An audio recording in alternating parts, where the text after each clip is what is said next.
This book is dedicated to Sulaiman, Qasim, and the youth of Pakistan. Blank faces, faces with no expressions. That's what I remember. About 20 of them had surrounded me, and a few were pushing me. I asked them, "What is it you want? Do you know what you are doing?" Beyond the locked gates of the courtyard, people were shoving and shouting. More crowds of students peered down at me from the windows of the floors that ran round the quadrangle as they tried to see what was happening. I was furious. My political party, Tehreek-e-Insaaf, Movement for Justice, was allied to this group, as the students that had surrounded me were in the Islamic Jamiat-e-Tulaba, the students' wing of the Jamaat-e-Islami, Pakistan's oldest and most organized religious party. Both Jamaat-e-Islami and Tehreek-e-Insaaf were part of the all parties democratic movement campaigning for an end to General Musharraf's military dictatorship and the restoration of Pakistan's Chief Justice.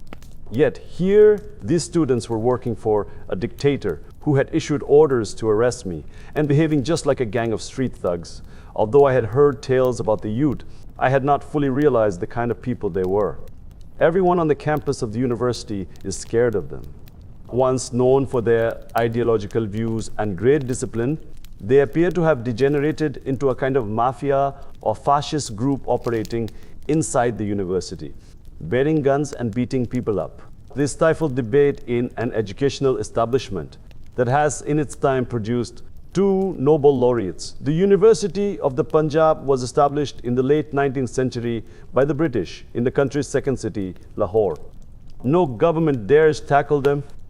Ordinary students at the university are petrified of them, and even the party they belong to, the Jamaat-e-Islami, does not seem to be able to control them. Much later, I heard the Jamiat activists had been paid large sums of money to turn on me allegedly by the government. I knew the police would probably arrest me when I arrived at the university, so I sneaked in the evening before and spent the night in the rooms of one of the professors. The AT had expected me to walk through the main gate the following day with my party supporters. Two things saved me. I surprised them by appearing alone and from inside the university, and the international media was there with their cameras all lined up. As soon as I appeared, other students in the university gathered around me and hoisted me up onto their shoulders. But then came this group of Jamiat students, about 20 or 30 of them. They began pushing me, but they did not know what to do because they had not expected me to come alone, and there were hundreds of them watching the spectacle. That is when I kept saying, "What is it you want?" They asked why I had come without their permission, and I told them the university did not belong to them. I asked them if they realized their party's policy was to oppose the state of emergency Musharraf had declared, and yet here they were supporting it. Said there was no response. I saw the head of the ACT standing about 20 yards away and speaking on his mobile. He was looking at me and clearly talking about me.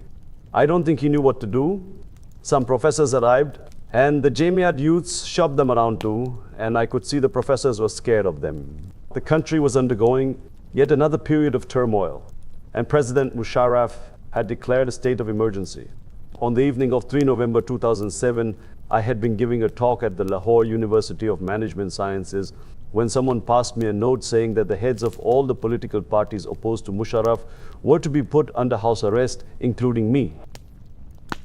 Arrest the previous year when President Bush visited Pakistan. That was aimed at stopping me staging a protest against the US president because of his hypocrisy in supporting Musharraf, a military dictator, while invading Iraq with the justification of installing democracy. So initially, I was not too worried. Even under house arrest, I could still manage my political party. I finished my speech, held various meetings, and returned sometime after midnight to my Oid family home in Lahore's Zaman Park, where my father and younger sister lived with her family. It was only when the police barged into our house that I began to sense a difference. Normally, the police were very polite with me. This time, their manner was more aggressive. There was no mention of house arrest, but rather of orders for my detention. I insisted they show me a warrant, and while they went off to get it, a journalist called me on my mobile. "Imran, I'm sitting with the superintendent of police here," he said. "All of the other political leaders have been put under house arrest, but you are going to jail. Your orders are for jail." With barely minutes to spare, I asked my nephew to check outside to see whether there was any possibility of escape. He told me that while the police had surrounded most of the house, they had left unguarded a 10-foot high wall on the edge of our garden. I slipped out the back and sprinted for the wall, and my nephew helped me climb over into the garden next door.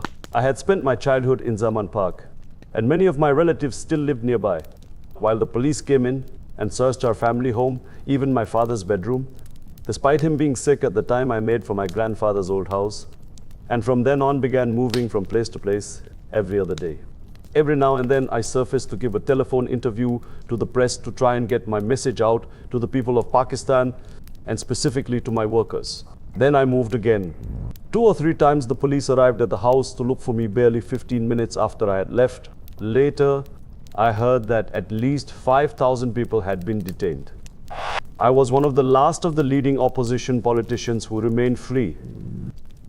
I had to organize my party as best I could by word of mouth, since we had all switched off our mobile phones and many members had gone underground. Benazir Bhutto, the daughter of the former president and prime minister of Pakistan, who had been executed in 1979. She herself was prime minister in 1980, 1990, and again in 1990-96, had recently returned from political exile.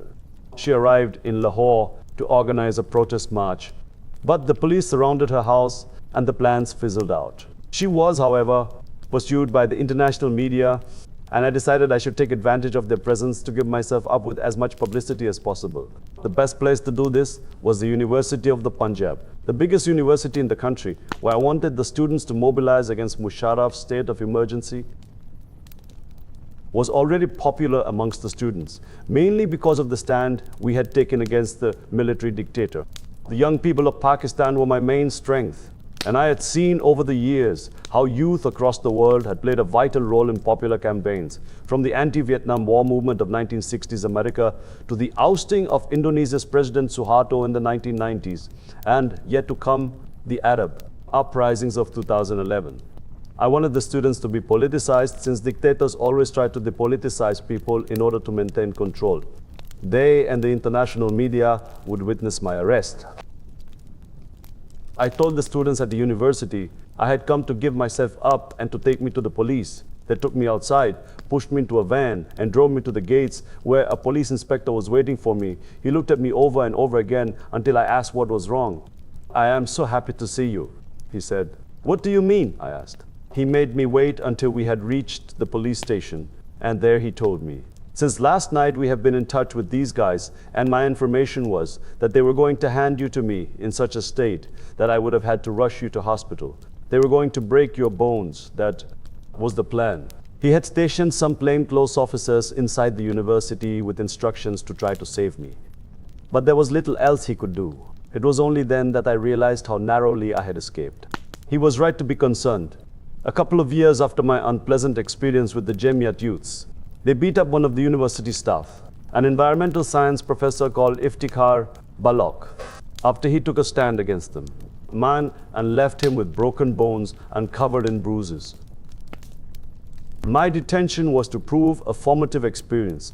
Time spent in a Pakistani jail only reinforced my conviction that a lack of the rule of law lay at the heart of our troubled nation's problems. After my conversation with the police inspector, I was taken to another police station and kept there until about midnight, when they moved me again, this time to Court Lakhpat, one of the main jails in Lahore. At first, it took some time to register what had happened. It was in a class cell and I was given a room to myself, so I was able to sleep. And the next day, I was allowed to sit outside. Very sympathetic and broad reports about what was going on outside. They told me that the day after my arrest, there had been a huge and unprecedented demonstration at the University of the Punjab against the Jamiat thugs. The strength of the rally and the students' anger was such that for the first time in 30 years, the organization was on the back foot, although it sadly regained its influence later on. I also learned that a mini revolution had taken place in Zaman Park. My 85-year-old aunt, along with my sisters, gathered all the women of Zaman Park to stage a peaceful demonstration against my detention. It was unprecedented in my very conservative family for the women to come out and demonstrate in public. What happened next was also unheard of in Pakistan politics. where women are always treated with great respect. Their peaceful protest was violently disrupted by the police, and in front of the national and international media, they were bundled into police vans and taken to jail before being released later that night. This incident dented Musharraf's liberal credentials. I was locked in overnight. On the second night, at 3 in the morning, I was sleeping when the cell door opened suddenly. A policeman was standing there, looking quite hostile. Pack your things up. Get ready to leave. Then I was bundled into the back of a truck, where I would spend a 9-hour journey lying on a wooden bench, freezing with only a single blanket. As the wind and dust of a chilly November night blew in through the open slats, 3 policemen were sitting in front.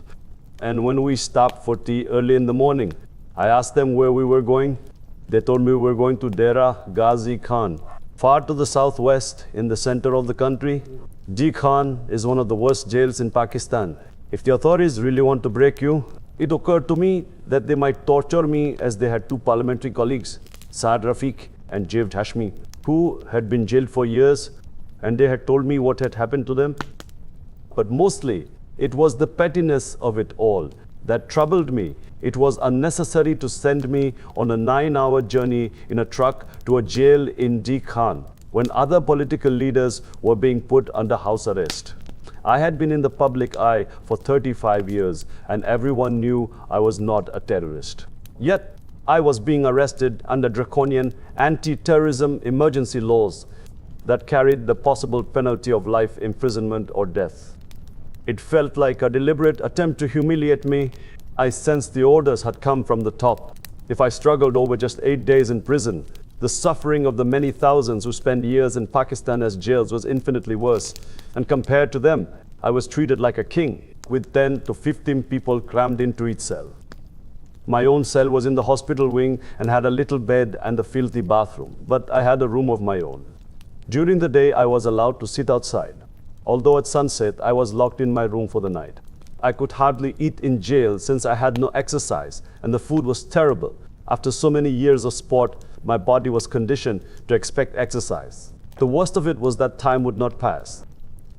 I thought I was going to die of boredom when they woke me up and I heard the commotion of other prisoners being let out of their cells. I would try to linger in bed to make the day shorter. I would think I'd been staying hours in bed, look at my watch and realize it was still only 8 o'clock. Then I would go and sit outside, and in the afternoon, they brought me a newspaper to read. I imagine a whole day must have passed only to realize that about an hour to an hour and a half had gone by. I am a completely outdoor person. I always have been, even as a boy. During the hot summer months in Lahore, my mother had trouble making me stay indoors. Since 2005, I have lived in my farmhouse on a hill outside the capital city, a place I call my paradise, recreating the sense of wilderness that I love. I am surrounded by hills and greenery, with a panoramic view of Rawal Lake and the foothills of the Himalayas. I grow my own fruit and vegetables and keep chickens, cows and water buffaloes. Wild birds and animals surround me too: partridges, porcupines, snakes, lizards, jackals and peacocks, and suddenly I was stuck inside these 4 walls in the courtyard where I was allowed to sit during the day. There was a little bit of grass, but not so much as a tree. The real problem was that I did not know how long I would be in prison, and I could not bear the waste of time. I had set up a hospital in Lahore offering free cancer treatment to the poor. I ran a political party, and I was trying to set up a new university in Mianwali, my father's ancestral hometown, over 200 miles to the northwest of Lahore. Normally 24 hours are not enough in the day for me. And here I was, removed from life, watching time that did not pass. Yet jail gave me the chance to hear firsthand about the other prisoners. A young man from Khyber Pakhtunkhwa, the region formerly known as the Northwest Frontier, next to the border with Afghanistan, was sent to clean my room. I learned he had been there for 6 years after being arrested at the age of 16. He had not even been tried for the crime for which he was arrested. He had been involved in a family feud and had brandished a gun. That was all. If he had been convicted, the maximum penalty would have been a year. He had been in jail for 6 years because the family was too poor to afford a lawyer. When his case came up in court, according to the Deputy Inspector of Jails, Salimullah Khan, who visited me, this boy's case was not an exception. 60% of people in Pakistani jails were innocent. Their crime was their poverty. Later, I began avidly reading newspaper stories about prisoners trapped in jail. In Karachi, the vibrant financial city on the Arabian coast, a man was found not guilty after spending 9 years locked up. When he was arrested at the age of 20, he had a wife and a year-old baby. It is hard to think about what might have happened to them in that time. The province of which Karachi is the capital. 3 men were found not guilty after 22 years in jail. And in another case, a man remained in Lahore's Kot Lakhpat prison for 15 years because his file had got lost. That was the biggest impact jail had on me. Seeing these people crammed in together horrified me. Some of them had been framed. Often I heard later, the head jailer made money by charging the relatives if they wanted to see a prisoner. And as was the case with the boy who cleaned my room, the policeman meant to take a prisoner to court frequently failed to turn up, so they missed their court hearing. And yet many of the biggest criminals in the country were sitting in parliament, and some were even given police escorts at taxpayers' expense. The injustice and cruelty of it all stayed with me. The squalid conditions, the inability of the poor to get justice. I decided to go on a hunger strike on the 6th day to put pressure on Musharraf, but I made the mistake. If it ever happens again, I would not do it the same way of going on a complete hunger strike rather than just having liquids. I am used to fasting at Ramadan, and normally I carry on as usual with the same exercise routine, but then you break your fast at sunset. I had not realized how quickly one weakened with nothing to drink.